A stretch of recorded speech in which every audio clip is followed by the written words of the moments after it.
Welcome to Health and Veritas. I'm Harlan Krumholtz. And I'm Howie Foreman. We're physicians and professors at Yale University. We're trying to get closer to the truth about health and healthcare. Harlan is joining us remotely today while he attends a meeting at the White House, but I still got to ask him about what's on his mind. Howie, this week I thought I would talk a little bit about a meeting I've been at. There's so many big meetings in medicine and cardiology and research. This is kind of a gem of a meeting that occurs usually in December. It's the 21st year it's occurred. That brings together really the world of cardiovascular clinical trialists. It's researchers, patients, regulators, clinicians. People are thinking about how to generate evidence in cardiology, how to use the best possible approaches, and how can we improve. This year, I don't know, about maybe 1,000 people got together in DC, and we've had a series of really fascinating sessions. And I thought I would share with you some of the key takeaways that I've had from this meeting. First of all, there's a lot of areas where really great progress is being made. I mean, I see this at some of the bigger meetings. I see this in articles being published. But in this meeting, we're talking about how the evidence is being generated and the speed with which it's being generated. And you can just see the impact that it's going to make. So in areas like amyloid heart disease, hypertrophic cardiomyopathy, pulmonary hypertension, pediatric heart disease, you're seeing areas where literally people had a death sentence before. I mean, once you had some of these diagnoses like advanced pulmonary hypertension, there was very little that we could do. And now with the life sciences revolution, with the evidence that's being generated, you can see a day where people get these diagnoses and they're able to be treated in very effective ways and are able to live their lives in ways that would have been unimaginable before. I mean, they're able to live, I don't hate to use this word normal, but they're able to live normal lives in the sense that the disease doesn't dominate their prognosis and really they don't have a very limited time left after the diagnosis. This is just a wonderful, wonderful turnaround. And it's something that we should celebrate. Juxtaposed to that, though, continues to be my concerns that as we make these breakthroughs, will the drugs be accessible to everyone? There's going to be a push for more diagnosis, earlier diagnosis. And as we do this, are we going to be able to give people the hope? Because, not because there's not a drug, but because they're actually able to get it and it doesn't force them into bankruptcy and all these kinds of things. So anyway, the first thing is to celebrate progress. There's been tremendous progress. The second thing is that there's a lot of innovation going on in this space. There's a recognition that this kind of research, where we really are testing in the most rigorous ways, whether a new drug or a new approach or a new strategy is better than an old strategy, has been too slow, too expensive. In fact, there have been many promising approaches, let's say drugs, that haven't been able to be tested because people weren't confident enough about the drugs and the approach was going to be too expensive. The trial was going to cost too much. It's going to take too long. And so things sat on the shelf as even though they may have been effective because no one had the resources or the will to really test them. And people are employing a variety of new strategies, all based on the digital transformation, the idea that so much data in medicine now is digital.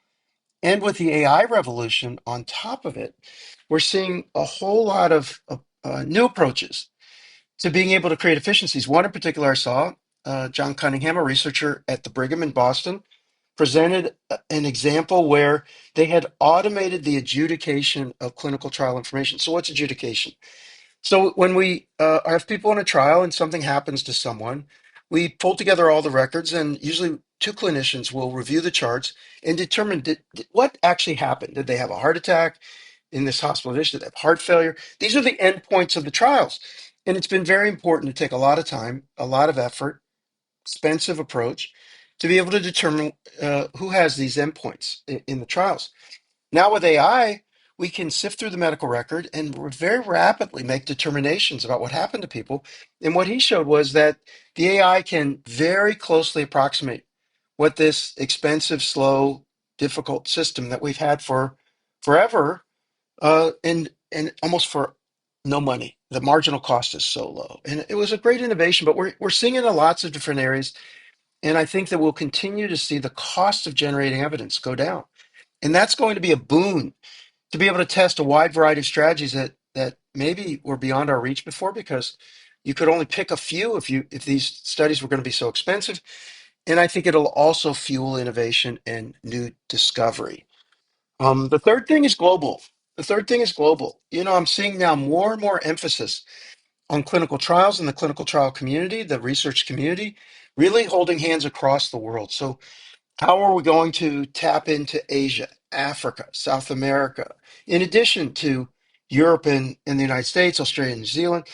It is a worldwide endeavor. And again, this may be a way to crack the need to be able to move faster because if we leverage the people worldwide who are suffering from these conditions and we implement strategies where we can bring diversity of patients into the trials, we will be able to learn faster and be able to generate evidence that's more applicable to people all around the world. And so this is another takeaway from the meeting that I see a very strong trend, a very big movement. So again, the I'm here humbled by the breakthroughs and advances, excited by what we're going to be able to offer patients. I'm excited for the innovation that's occurring in evidence generation. We're going to be able to generate evidence faster and cheaper, better, and it's going to unlock a lot of the value that's being produced within the life sciences that needs to find its way all the way to the bedside. And finally, the global nature is really coming to fore. And I think in the next decade, we're going to see more and more innovation that's global, worldwide, with people being enrolled in these trials from all around the world, more generalizable information. We are going to learn more rapidly as a community together. So these are the things. Really enjoy this meeting. Really got to see a lot of colleagues, friends, but things are moving, and I just wanted to share that excitement with everyone. I'm going to conduct the interview myself today in the absence of Harlan, but he will be back next week, as I said. And now, on to our guest. Dr. Jaewon Ryu is the CEO of Risant Health, a nonprofit organization created by Kaiser Permanente to expand and accelerate the adoption and success of value-based care. Previously, he was the president and CEO of Geisinger, an integrated health system in Pennsylvania. An ER physician by training, Dr. Ryu's career has spanned payers, providers, and government, including leadership roles at Humana, the Centers for Medicare and Medicaid Services, and the U.S. Department of Veterans Affairs. He has shaped health policy during his tenure on the Medicare Payment Advisory Commission, or MedPAC, and has additionally served on the boards of the National Committee for Quality Assurance, or NCQA, and the Commonwealth Fund. Dr. Ryu got his start at Yale, where he received his BA in history before moving on to get his MD and JD from the University of Chicago. So first, I want to welcome you back to Yale. I will say for our listeners that you spoke to my undergrads in late 2019 as part of your return to Yale tour, and we thought you were going to have two more visits that year because we had them already scheduled, and then COVID interrupted that, but you have since been back several times, and we're really fortunate to have you as an alum and as someone who contributes to our students in a lot of ways.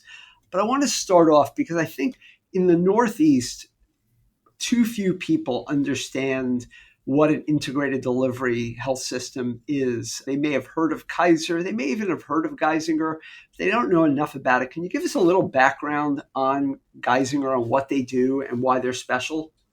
Sure thing. And it's great to be here. Thanks for having me, Howie. I think there are different places on the continuum of how integrated a system can be. And maybe I should put air quotes around that. I think some integrated systems would be integrated because they have the hospital as well as the physician groups kind of all together under a single organization. Some take it to the next level and also integrate the health plan side of things, so the health insurance component. And even within that world, there are different ways that you can integrate the care, i.e., the hospitals, the clinics, and so forth, and the coverage, i.e., the health insurance product. In the case of Geisinger, we do it in sort of a hybrid way, and some people would call it a pluralistic way, where half of what we do is fully integrated, where it's our own health plan, our own delivery system, so facilities, hospitals, and so forth, and our own physicians and care teams. But the other half of what we do is still partnering with other health plans, the multi-payer, and having different kinds of payment models. So it's not entirely where you're bearing risk for the population. We may even have some fee-for-service payments, sort of more typically found throughout the industry. So there's more pluralism, heterogeneity maybe, in terms of how our operating model works. And then if you flipped it around and looked through the lens of our health insurance plan, we also continue to partner, we at Geisinger, with numerous other delivery systems and numerous other provider entities. And that's a key part of, how we're able to continue to expand these services through multiple communities and geographies. And speaking of geographies, can you give our listeners a sense of what geography you cover in sort of mostly, I think, Pennsylvania, but as far as it goes? Yeah, so Geisinger covers central and northeastern Pennsylvania. It sort of follows roughly along two interstates. For those that have traveled through our area, it sort of follows along roughly I-80 and I-81, which is what we call our northeast. And then getting to your earlier question about Kaiser Permanente, who is the organization that launched Risant, Kaiser's the largest nonprofit health system in the country, and it runs both insurance and care delivery. I think the difference is it sits on a different point on that spectrum where typically the Kaiser members get their care inside the Kaiser delivery system and with Permanente physicians. And then typically those that they see as patients have Kaiser Permanente health insurance. And so that model is where, you could say that the integration of the care and coverage is tighter in that space. And I do want to get to Risant because obviously that's where you're at right now. And I have a lot of questions about that, but I'm very curious to hear your take on just a couple of quick wins that you could talk about at Kaiser or Geisinger that can give our listeners an understanding of why an integrated delivery system can be better. Like, what's the secret sauce? How does it work? Yeah, I think the best examples and the closest ones that I've been a part of are probably from Geisinger. Kaiser's got tons of examples as well. I'm just less familiar with those. But, when you have the payment arm and the delivery arm working tightly together, whether it's your own insurance company or nowadays working in close partnership with other health insurance companies, you're just freed up to deliver care in the model that makes the most sense for people. And so certain things may not be billable through a traditional lens of fee-for-service, transactional kind of dynamics, but they may be instrumental to how a person achieves their best health. I'll give you an example. Food and having really aggressive sort of dietary support, nutrition counseling, cooking lessons, maybe free access to fresh produce and lean meats for those who are food insecure.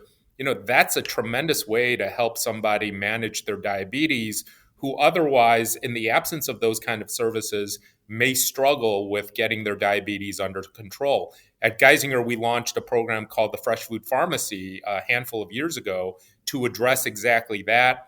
And as a result of that, we were able to find that people who participated in the program, their hemoglobin A1C, which is a measure of how well their blood sugar is controlled, that dropped on average by 2 points. Wow. Versus when we optimize somebody on their medications for diabetes, the average drop we typically see is only 1 point. And so truly an example of how food can be just as impactful and arguably even more impactful than medicine in controlling or managing a chronic disease like diabetes. The reason why the value-based or the fully integrated space is a lot more convenient to do that is because in a fee-for-service payment methodology, there's no way that you can get reimbursed for nutrition and cooking, counseling, and fresh produce, lean meats. These are not things that are billable events, and yet they're tremendously impactful for health. And so that's one example. Another example is, we introduced different flavors around primary care. And so we know that not one size doesn't fit all in primary care. And at Geisinger, we launched a senior-focused primary care model that, as the name would suggest, really targeted around folks 65 and older. recognizing that those folks typically walk in with more chronic comorbidities, requires longer time. And we took the patient panels on average, which you would normally find for a primary care physician to be 2,000 or more patients per panel. In that model, we have only 450 patients Wow. per panel. And so it means more time with the care team, more time with the physician, um, easier, more seamless access to get into the clinics and get referred to the places that you may need to be seen. Another great example, those longer, higher touch models, those aren't necessarily payable or reimbursable in a traditional fee for service world. But when you're partnering with a health plan, or when you have your own health plan, which of course you're partnering with, that integrated space, the collaborative space creates opportunities for care models like that. And, culturally, are you finding it at all difficult to bring physicians who've not been trained in the Geisinger model to be able to work within a system that really is very different than our traditional volume-based fee-for-service system? I think there's always, you want to bring the tools to physicians and to other members of the care team to make it as easy as possible to do the right thing. And so we frequently talk about, let's make the right thing to do the easy thing to do. And if we're doing that, then I think the decisions around the care plan and sort of where a patient needs to navigate, I think those things sort of fall into place. We're big fans of sort of care protocols or sort of care pathways, as we like to call them, reduces unwarranted variations in care and also provides some information and decision support at the fingertips to try to guide teams, to guide patients to those best places and best care plans. And so I think when we focus on those things, I think the cultural dynamics have been less of an issue simply because I think generally physicians want to do the right thing. And Yeah. they want to do the thing that's most intuitive and the thing that is easy for them to do. And so focusing on those aspects, I think, sort of makes the culture lock into place more seamlessly. So after several years of running Geisinger itself, you've transitioned into this new entity that Kaiser created that has Geisinger under it, which is to sort of democratize more value-based care. At least my words, not yours. I'll let you explain that more. I wonder if you could say a word about what the mission of Risant Health is, and then maybe quickly explain the acquisition of Cone Health, because I think that's your first big non-Geisinger acquisition.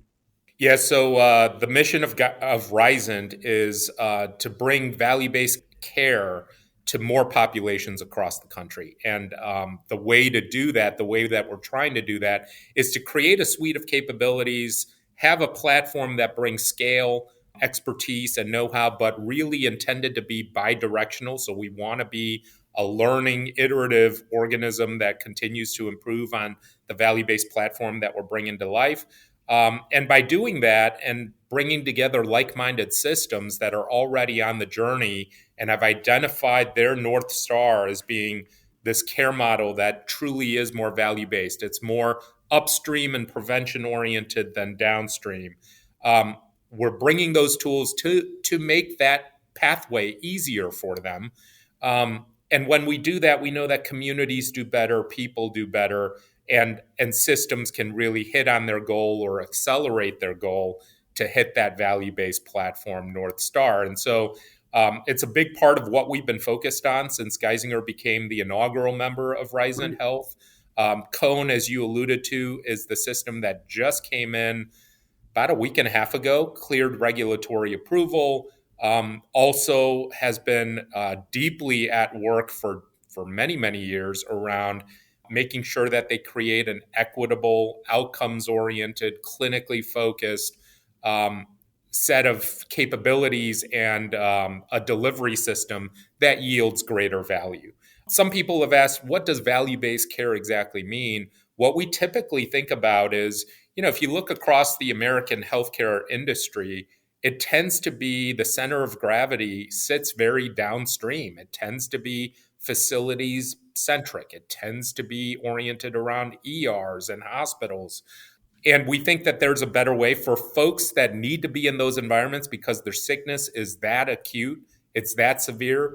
We got to make that the best care possible, and we need to bring those capabilities into those spaces. But when we know that there are ways to get ahead of certain diseases, diabetes, great example, but also deliver care in certain settings so that the care needs don't progress to necessitate those downstream environments. And when we're systematically following best practice to focus on those preventive aspects, we know that populations and communities can do better. If you look at the Kaiser data, risk of premature death from cardiovascular events, 20 to 30% less. Risk of complications related to diabetes, significantly less. And so it gives you a sense of whether it's earlier diagnosis of cancers, whether it's preventing cancer altogether, whether it's getting people in faster to manage diseases when they do arise, whether it's systematizing things even when they land in the hospital. These are all things that we know yield better outcomes. Kaiser famously starts off as like the epitome of the employer-based plan because it was created for Kaiser Steel or Kaiser Aluminum. I forget what it was, but it was created for a company. I'm wondering, Geisinger, I think, has a different history than that. And I'm wondering, number one, your patient population is not necessarily a wealthy population. Can you say a little bit about how that benefits your learning about delivering value-based care?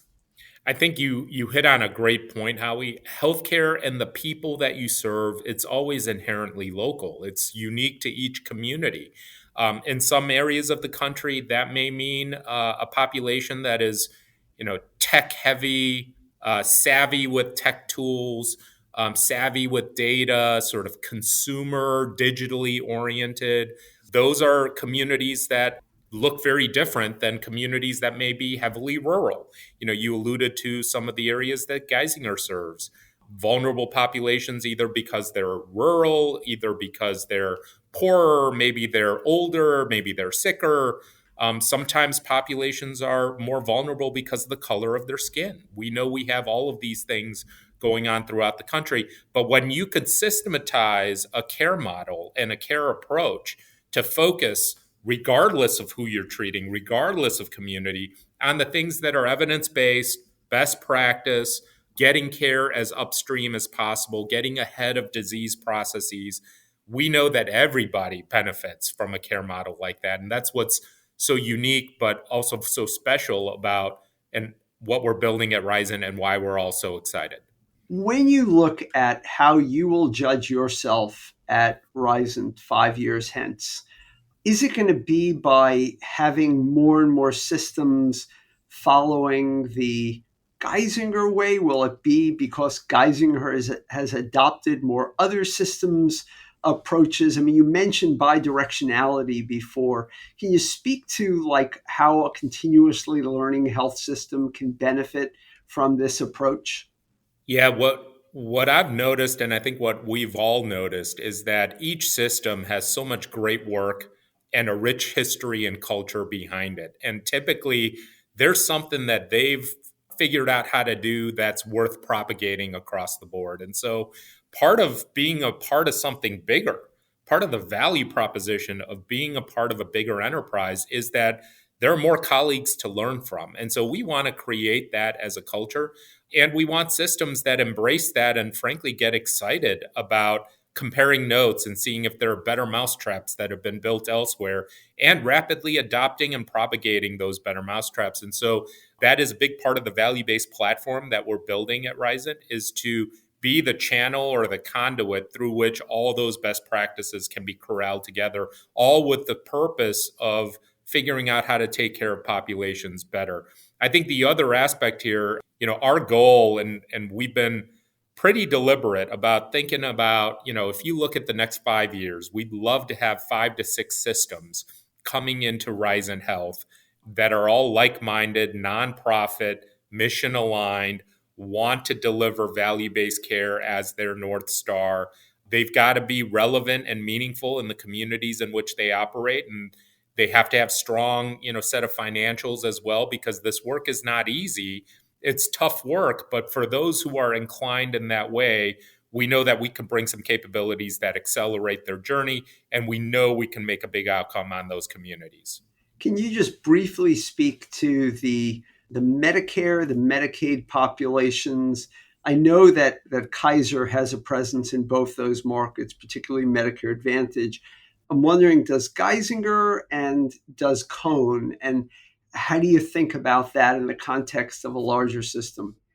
Yeah, I think all three organizations, and probably not unique to them. I mean, this is true of just about every community. You're going to have people coming in through traditional Medicare, Medicare Advantage, commercially insured, Medicaid populations, even some who don't carry insurance at all. I think that's your typical, composition of the patients that you would see.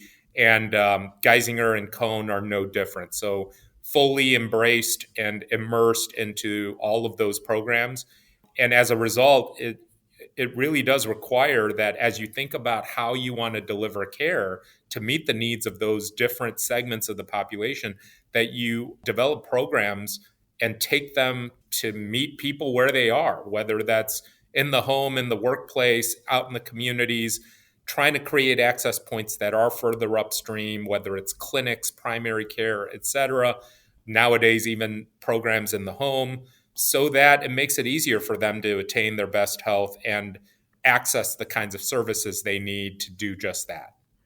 I'd be remiss in talking to you in particular to not talk about your history and how you got to where you are right now. And I know a lot about what your path is like, but I'd love for you to tell our listeners about what did young Jaewon Ryu think in 1991 upon arriving at Yale, about what he was going to do with the world, and how you made these small and sometimes large pivots along the way to being someone who really has had an extraordinary career. I didn't even mention the fact that you were a White House fellow and just so many amazing experiences. Can you tell us a little about what that path was like? Yeah, I mean, you and I have talked about this quite a bit, but it just reinforces that sometimes your best laid plans, life just has a way of taking you in different directions. I entered college thinking I was going to be a science major. I was a STEM guy, Right. but quickly realized that while I did like the science and math areas, I really liked some of the humanities courses that I took and ultimately became a history major as a result, but also some of the things I got involved with over the years on campus and even the year that I took after I graduated. It sort of got into the community, got into kids enrichment programs, for lack of a better term. So ultimately, I ended up taking a gap year and working in an AmeriCorps program in New Haven called I Have a Dream. And it was sort of teacher's assistant by day, social worker by night. Got fully immersed in the community and all of its challenges, frankly. And none of this had much to do with health. It was in all these other areas: education policy, urban policy. At the time, there were different social service programs that were in varying states of evolution, and I saw the impact of that, and I think it left an indelible mark, especially for a sheltered suburban kid like me, and ultimately really became interested in policy. And I carried that interest with me into medical school, after the gap year.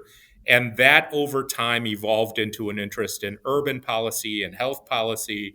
And one thing led to another. It landed me in a joint degree program at a time when I think joint degree programs were becoming more popular because of this recognition that healthcare and the practice of medicine was impacted by so many things beyond just what you would think of as clinical medicine. Um, and so that's how the snowballing started to happen. And it's also why I selected emergency medicine as a specialty, because I felt like it was Grand Central Station of all of the social dynamics of healthcare. And I think it's a marvelous place where you see all comers, regardless of, to your point earlier, are they commercially insured, Medicare, Medicaid, Right. uninsured?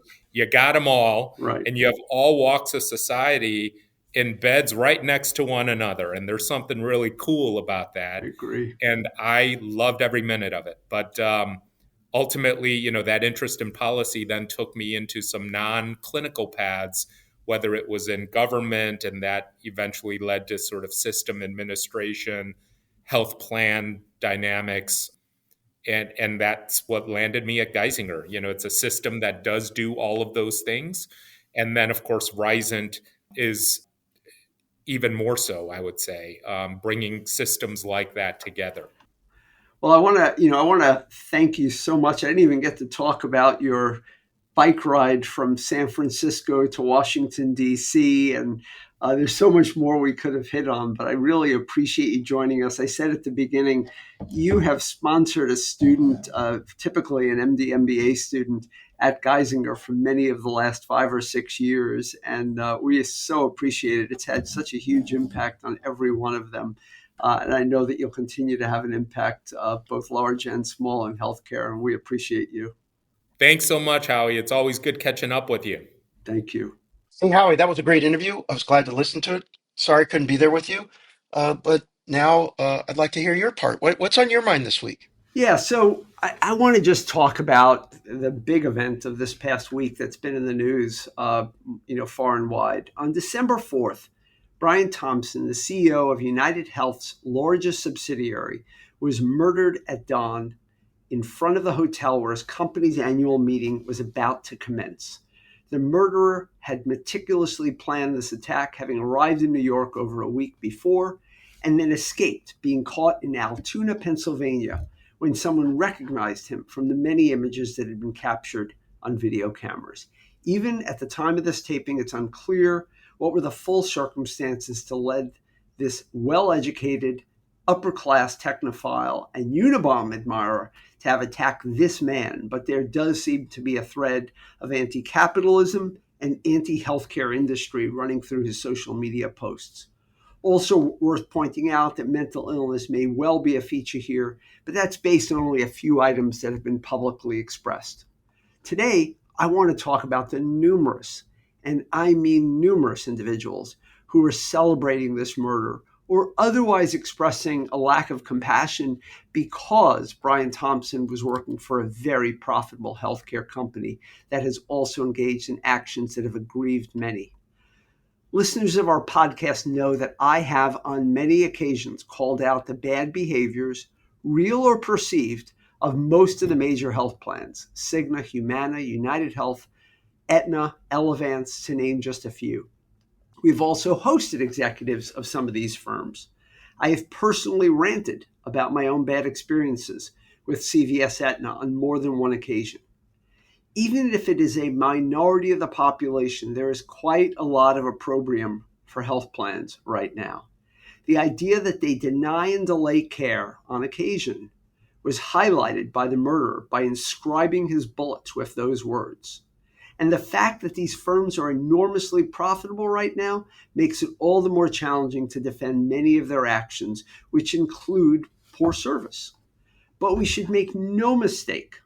Our lack of an organized health system in the United States has demanded these firms. We had traditional indemnity insurance, in other words, where denials were essentially non-existent, for decades before HMOs, health maintenance organizations, and other forms of managed care arrived in big numbers. Employers purchase health insurance for their workforce.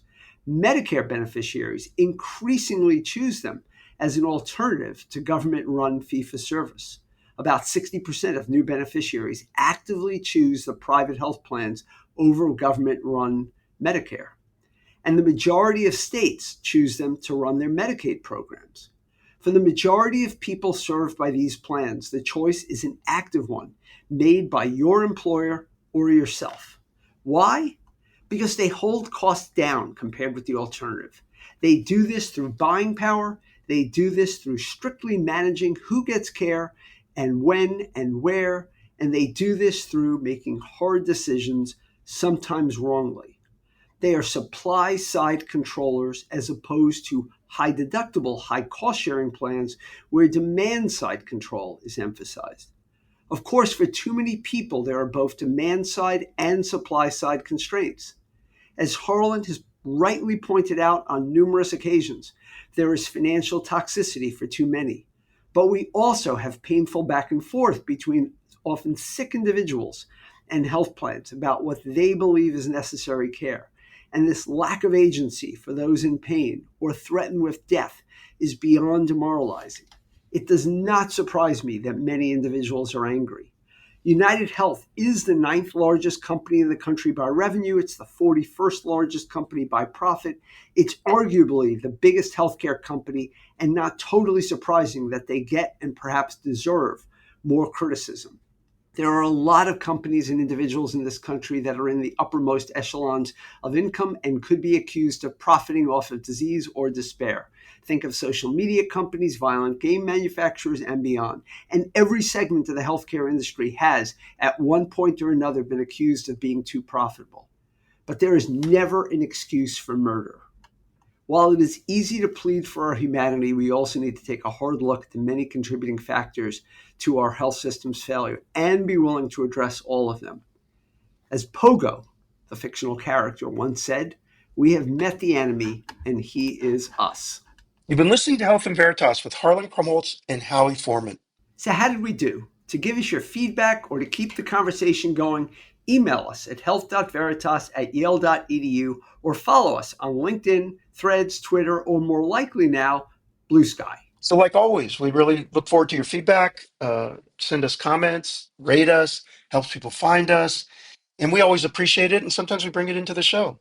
If you have questions about the MBA for Executives program at the Yale School of Management, reach out via email for more information or check out our website at som.yale.edu/EMBA. We'd like to thank our sponsors, the Yale School of Public Health, the Yale School of Management. I always like to thank my co-host, Howie. It's always a pleasure to do this with you. Sorry, today's podcast was a little bit disjointed because we aren't together, but I'm really glad that we found some way that we can be on the program through the miracle of Miranda Schaefer. We're always grateful for Miranda, our producer, Ines Gil, Sophia Stump, Tobias Liu, our students who help and support us in such important ways. It's so great to work with them. Couldn't agree more with you, Harlan, and looking forward to having you back next week. Thanks so much, and talk to you soon, Howie. Thanks, Harlan. Talk to you soon.